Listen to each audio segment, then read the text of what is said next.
Sir అంటే sir Prashanth Kishore పైన ఎప్పటినుంచో ఒక ఇది ఉంది సార్.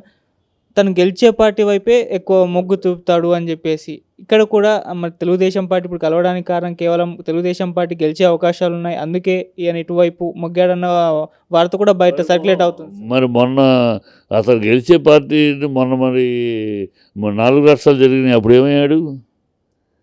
గెలిచిన తర్వాత ఇది నా వల్ల అని చెప్పుకుంటానికి తప్పితే, ఇప్పుడు మన జగన్ గెలుస్తాడు ఊరందరికీ తెలుసు.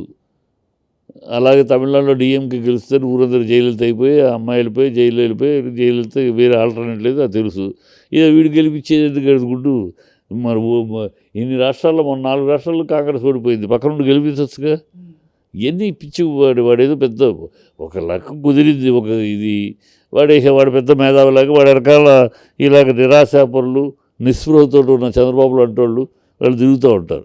అంతేకాదు వాడు రావటం వల్ల గెలుపు వాడు అయిపోయింది. వాడి డ్రామాలు కూడా తెలిసిపోయినాయి, యాక్సిడెంట్లు చేయించడాలు, ఈ డ్రామాలు, ఈ చిచ్చు పెట్టడాలు కులాల మధ్య, ఇవన్నీ దరిద్ర మొదట్లో తెలియక అనుకున్నారు. ఇప్పుడు బయటపడిపోయింది, ఎవడు సాగేది లేదు. వాడు ఎవరు గెలుస్తారు చూసుకుంటాడు, వాళ్ళ దగ్గర ఒక బిస్కెట్ వేస్తాడు. వాళ్ళు దొరికారంటే అమెరికా దొరికితే డబ్బులు తింటాడు, గెలిపించాను అంటాడు, అంతే. లేకపోతే ఆ బిస్కెట్ వేస్తూ ఉంటాడు. ఎక్కడ గెలిచే అవకాశాలు ఎవరి దగ్గర ఉన్నాయి, ఎవరు గెలిచే అవకాశాలు ఉన్నాయి, వాళ్ళకు ఒక బిస్కెట్ వేస్తాడు. ఆడు బతుకది, వాడు దాంతో బతుకుతున్నాడు, ఆడు బతుకుతారు అది, అంతే. సార్ ఇక ఆర్జీవి తల నరికితే ₹1,00,00,000 ఇస్తా అని చెప్పేసి ఒక లైవ్ డిబేట్లో అమరావతి ఉద్యమ నేత ఈయన పేరు శ్రీనివాసరావు, కొలికిపూడి శ్రీనివాసరావు గారు చెప్పేసి సంచలన వ్యాఖ్యలు చేశారు. అంటే వ్యూహం సినిమా రాబోతున్న నేపథ్యంలో ఈయన ఇటువంటి వ్యాఖ్యలు చేయడం చూస్తున్నాం. మరి దీన్ని ఏ విధంగా చూడాలి? అమరావతి ఉద్యమ నేత గడిది కూడా అమరావతి ఆ ఉద్యమం పేరు ద్వారా నాయకుడు అయిపోయాడు ఆ కొలికిపూడి శ్రీనివాసరావు. ఏదో టీవీ, అది కూడా టీవీ5లు టీవీ ఏబిఎన్లు అతని పెద్ద మేధావిలాగా అతన్ని చిత్రీకరిస్తారు. ఆ ఉద్యమం లేకపోతే ఎవడు కొలికిపూడి శ్రీనివాసరావు ఊరు పేరు లేదు. ఉద్యమాన్ని అడ్డుపెట్టుకుని తను ఒక నాయకుడు అయిపోయాడు. ఒక్కొక్కళ్ళు ఒక నాయకుడు అవడానికి ఒక్కొక్కళ్ళు ఒక అవకాశం ఏ అవకాశం దాంట్లో దాంట్లో దూరాడు, కరెక్ట్గా వాళ్ళు మొదలెట్టిన దాంట్లో దూరేసి పెద్ద నాయకుడు అయిపోయాడు. నాయకుడు వచ్చి ఏదో పెద్ద మేధావిలాగా ఆ మేధావిలాగా అతనికి స్థానం కల్పిస్తూ ఉంటారు ఈ ఛానళ్ళు. వాళ్ళకి ఆ ఛానల్కి వాడే మేధావి, అంతకు మించిన మేధావి వాళ్ళకి దొరకరు. కనుక అలాంటి మేధావిని అతని మేధావి కింద అతను అనుకుంటాడు, అతన్ని మేధావిని వీళ్ళు ఈ ఛానల్స్ అనుకుంటారు. అన్ని ఛానల్స్ కాదు, అన్ని ఛానల్ ఉన్నారు, వాళ్ళ తెలుగుదేశం తాలూకు ఛానల్స్ ఉన్నాయి, వాళ్ళు వాళ్ళ మేధావి, వాళ్ళ కాంపౌండ్ మేధావి. కాకి ఇలా మాట్లాడుతాడు. సినిమా తీశారు, ఆ సినిమా చూడు, జనాలు చూస్తారు, నచ్చితే చూస్తారు, లేకపోతే లేదు. నువ్వెవడు సినిమా తీస్తే తలనరితే ₹1,00,00,000 ఇస్తే నువ్వెవడివి? నీకేం తెలుసు? ఆ సినిమాలో ఏముందో తెలుసా నీకు? సినిమాలో ఏం తీశారో తెలుసా నీకు? ఏమైనా తెలుసా? ఏమీ తెలియకుండా గాలిగా సోది మీద ఏదో అది తీశారు నరితే ₹1,00,00,000 ఇస్తాను, ఆ మాటలు అందుకు నేను 4కి వస్తే నేను ₹1,00,00,000 ఇస్తా. ఈ మాట అన్న చెప్తా, ఈ మాట ₹1,00,00,000 ఇస్తానన్న ఒక దర్శకుడు, ఒక సినీ దర్శకుడిని తల నరికితే ₹1,00,00,000 ఇస్తానందుకు కొలికిపూడి శ్రీనివాసరావు అన్న నాలిక నరికితే నేను ₹1,00,00,000 ఇస్తా. ఆ నాలిక నరకమనండి, ఎవరు నరికితే నేను ₹1,00,00,000 ఇస్తా. ఆ అన్న కోతను కూసిన నాలికని, ఆ కారు కోత కూసిన నాలిక కోస్తే నేను, ఆ నరం లేని నాలికని కోస్తే నేను ₹1,00,00,000 ఇస్తాను. సార్ అంటే మీరు ఆర్జీవి గారు వ్యూహం సినిమాని సపోర్ట్ చేస్తున్నారా? నేను ఆర్జీవి వ్యూహం సినిమాని సపోర్ట్ చేస్తున్నాను ఆ పాయింట్ కాదు, నేను ఒక దర్శకుడిని సపోర్ట్ చేస్తాను. అది ఆర్జీవి అయినా ఇంకోళ్ళైనా కూడా ఇదే అంటాను. నేను ఆర్జీవి మీద అనేకసార్లు నేను విమర్శించాను. వ్యూహం గురించి కూడా నన్ను అడిగారు, అది తీస్తున్నాడు, అది ఏంటో ప్రజలు చెప్తారు. అది వంగవీటి రాధాని గురించి తీసిన సినిమా ఏమైంది, అది అవుద్దా, లేకపోతే లక్ష్మీస్ ఎన్టీఆర్ అవుద్దా, ప్రజలు నిర్ణయిస్తారు. దాంట్లో ఎంత నిజం ఉంది, ఎంత అబద్ధం ఉంది, ఎంత వారం ఉంది, ప్రజలు నిర్ణయిస్తారు. సో దాని సినిమాని గురించి ఒకటి ట్రైలర్ చూసి చెప్పేసి ఇది కాదు, అది బోరు కొట్టచ్చు. ప్రజలకు తెలిసిన విషయాలే చెప్పాడు అనుకో, అందరికీ ప్రజల్లో ఇప్పటిదాకా నాన్న విషయాలు చెప్తే ఏముంది, బోరు కొడుతుంది, చెప్పింది చూసినట్టు ఉంటుంది అంతే. సో అది ఏం తీశాడో ఎట్లా తీశాడో తెలియదు, చూడదు. దాని గురించి మాట్లాడలేదు. నేను సినిమాని సమర్థించడం వ్యతిరేకించడం రెండూ చేయట్లా, అది తర్వాత చెప్తాను, సినిమా చూసినాక చెప్తా. ఇప్పుడు ఒక దర్శకుడు, అక్కడ కూడా మళ్ళీ దర్శకుడు రామ్ గోపాల్ వర్మ అని కాదు, ఏ దర్శకుడైనా ఒక దర్శకుడు తలని నరికితే ₹1,00,00,000 ఒక సినీ దర్శకుడు, నా ఫీల్డ్, నా కళామ తల్లి సినీ దర్శకుడు అంటే నా కళామ తల్లి బిడ్డ నరికితే ₹1,00,00,000 ఇస్తావా? నువ్వు అంత దమ్మున్నాడు ఒక సినీ మా కళామ తల్లి బిడ్డని తల నరికైతే ₹1,00,00,000 ఇచ్చే దమ్ముందా నీకు? అందుకనే చెప్తా, నీ నాలుక కోస్తే నరంలో నీ నాలిక పిచ్చి కూతలు కూస్తే నీ నాలుకని కోసి తెచ్చిస్తే నరికి నాలుకని కోసి తీసిస్తే నేను ₹1,00,00,000 ఇస్తా. నువ్వు ఇచ్చేదంటే బొచ్చు, నేను ఇస్తా నాలుగు కోసిస్తే. సార్ ఆర్జీవి గారు వ్యూహం చుట్టూ అయితే చాలా వివాదాలు చూసుకున్నాం. మొన్న కూడా ఆయన ఆఫీస్ ముందర కొంతమంది నిరసనగా తెలియజేశారు. ఆ బ్యానర్లు పోస్టర్లు తగలబెట్టడం చూస్తున్నాం. దీనిపైన ఆర్జీవి గారు కూడా ఒక ట్వీట్ చేశారు, తెలుగుదేశం మన జనసేన కుక్కలు ఇలా మరుగుతున్నాయి, పోలీసులు లాగానే పారిపోయాయని. అది నిజమమ్మా, ఎందుకు అంత భయపడుతున్నారని. ఇప్పుడు దాంట్లో నిజం లేదనుకో ప్రజలు అంగీకరించారు కదా, మీరు ఎందుకు అంత కంగారు పడతారు? ఏదో ఉంది దాంట్లో, ఆ నిజం బయటపడిపోద్ది, ప్రజలకి మన అసలు స్వరూపం బయటపడుతుందంటే వాళ్ళు భయపడటం ద్వారా ప్రజల్లో ఇంకా దాని మీద లేనిపోని ఒక క్రేజ్ క్రియేట్ చేస్తున్నారు. ఎందుకు భయపడుతున్నారు తెలుగుదేశం వాళ్ళు? ఎందుకు అంత కంగారు పడిపోతున్నారు? దాంట్లో ఏముందని, ఏదో ఉంది, అసలు రహస్యం బయట పెడుతున్నారు. చంద్రబాబు గూడు పుటాన్ని బయటపడుతుందా? చంద్రబాబు జనసేన పవన్ యొక్క గూడు పుటాన్ని భయపడుతుంది. ఎందుకంత భయపడుతున్నారండి? ఆ భయం ఎందుకు మీకు? సినిమాగా చూస్తారు జనాలు, సినిమాగా చూస్తారు, నచ్చితే సక్సెస్ చేస్తారు, లేకపోతే పక్కన పెడతారు. మీకు ఎందుకు కంగారు? మీరు కంగారు పట్టడం ద్వారా గుమ్మడికాయ దొంగ అంటే భుజాలు అడుగుకున్నట్టు అవుతుంది. దాంట్లో ఏదో ఉంది, వీళ్ళ అసలు రహస్య ఆ సినిమాలో ఉంది, అందుకని వీళ్ళు ఇంత భయపడుతున్నారు అని ప్రజల్లో ఒక ఆలోచన కల్పిస్తున్నారు. దాని మీద క్రేజ్ ఇంకా పెంచుతున్నారు. అది బుద్ధి జ్ఞానం ఉండాలి వాళ్ళకి. సార్ యాజ్ ఏ ఫిల్మ్ డైరెక్టర్గా మీరు ఒక డైరెక్టరు ఇంకో పర్సన్ని నెగిటివ్గా చూపించడం అనేది ఎంతవరకు కరెక్ట్? ఈవెన్ ట్రైలర్ చూస్తే చంద్రబాబు గారిని, పవన్ కళ్యాణ్ గారిని నెగిటివ్గానే చూపించారు కదా, మరి ఒక డైరెక్టర్గా మీరేం చెప్తారు?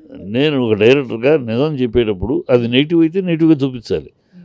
నిజం చెప్పేటప్పుడు రియల్ స్టోరీ రియాలిటీ చెప్తున్నప్పుడు నిజంగా చెప్పాలి. నిజంగా చెప్పినప్పుడు చెడుగా చెప్పాలి. చెడుని కూడా మసిపూసి మారేడుకై చెప్పకూడదు.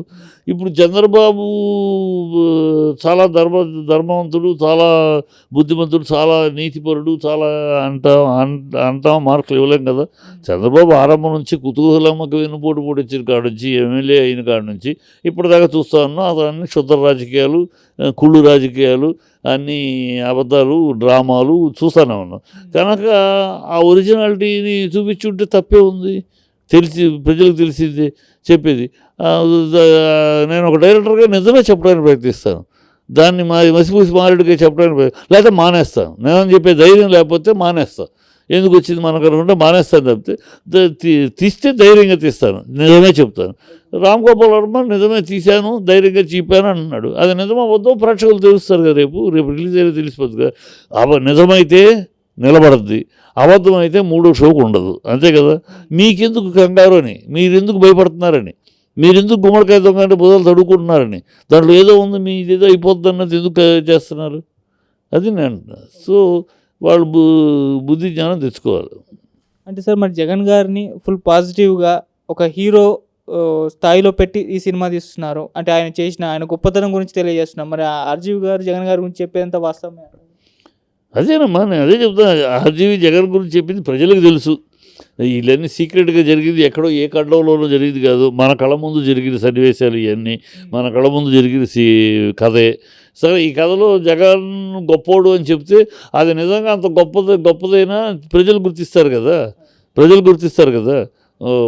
నిజంగా అంత గొప్ప వ్యక్తి అయితే ప్రజలు నిజమని గుర్తిస్తే సంతోషం. కాదంటే అబద్ధం చెప్పినందుకు ప్రజలు ఉమ్మొస్తారు కదా. దీంట్లో రియాలిటీ కథ, జరిగిన కథ, వాస్తవం, వ్యూహం ఏం జరిగింది, అక్కడ ఎవరు వ్యూహం వేశారు, వ్యూహానికి ప్రతివ్యూహం ఎవరు వేశారు ఆ టైంలో, అవన్నీ చెప్తున్నాడు.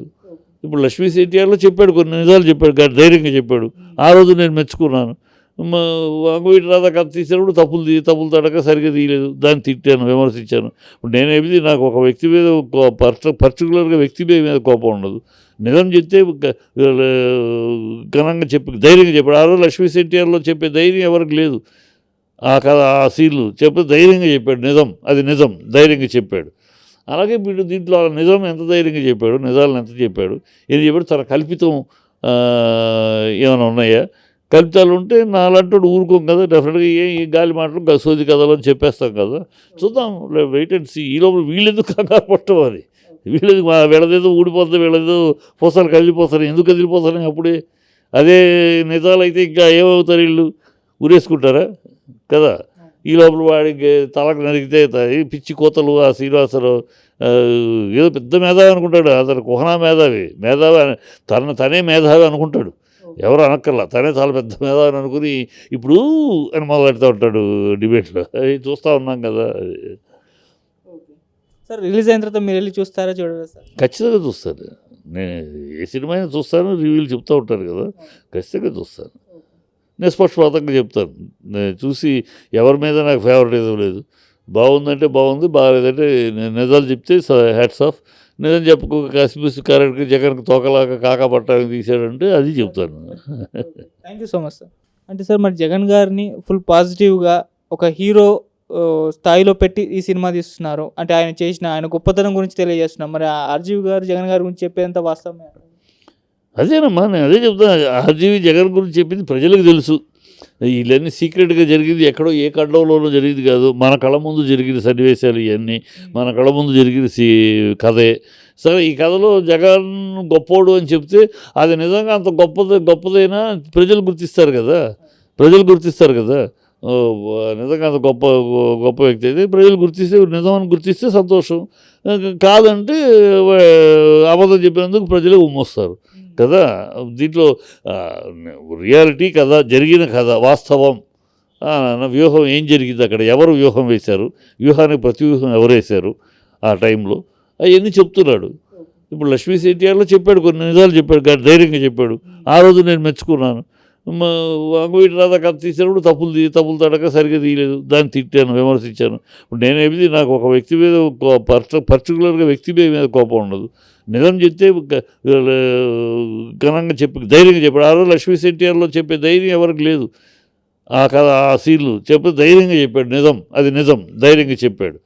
అలాగే వీడు దీంట్లో నిజం ఎంత ధైర్యంగా చెప్పాడు, నిజాలను ఎంత చెప్పాడు, ఏది చెప్పాడు. తన కల్పితం ఏమైనా ఉన్నాయా? కల్పితాలు ఉంటే నాలంటోడు ఊరుకోం కదా, డెఫినెట్గా ఈ గాలి మాటలు సోది కథలు అని చెప్పేస్తాం కదా. చూద్దాం, వెయిట్ అండ్ సీ. ఈ లోపల వీళ్ళెందుకు కంగారు పట్టం, అది వీళ్ళదేదో ఊడిపోతుంది, వీళ్ళేదో పూసలు కదిలిపోతారు. ఎందుకు కదిలిపోతారని అప్పుడే అదే నిజాలైతే ఇంకా ఏమవుతారు, వీళ్ళు ఊరేసుకుంటారా కదా.